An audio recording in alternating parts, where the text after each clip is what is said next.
Hello everyone, welcome back to my YouTube channel, where we simplify Excel and make your tasks easier. If you're new here, make sure to subscribe and hit the notification bell so you never miss an update. Today, we're going to learn about a really useful Excel function called proper. This function is great for formatting text, and by the end of this video you'll know exactly how to use it. Let's start with the syntax of the proper function. It's very simple. In this formula, the text is the text string you want to convert to proper case. Let's see an example using our sample dataset.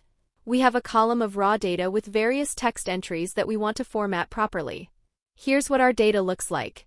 We want to convert the text in column B to proper case and display it in column C. In cell C2, type equal to proper. Bracket open, select the text and hit the enter. Now drag the fill to apply the formula to the rest of the cells. And there you have it. The proper function isn't just for names. You can use it for addresses, book titles, or any other text data that needs proper capitalization.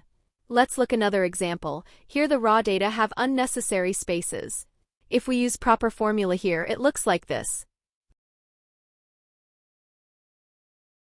The spaces are not corrected by proper formula. However, you can also combine the proper function with other functions for more complex tasks. If your text data contains leading or trailing spaces, you can use the trim function along with proper.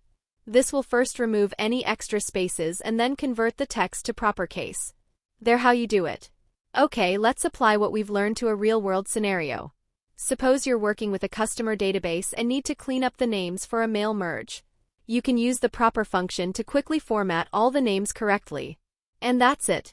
It's a simple yet powerful tool for text formatting. If you found this video helpful, please give it a thumbs up and share it with your friends. And don't forget to subscribe for more Excel tips and tricks.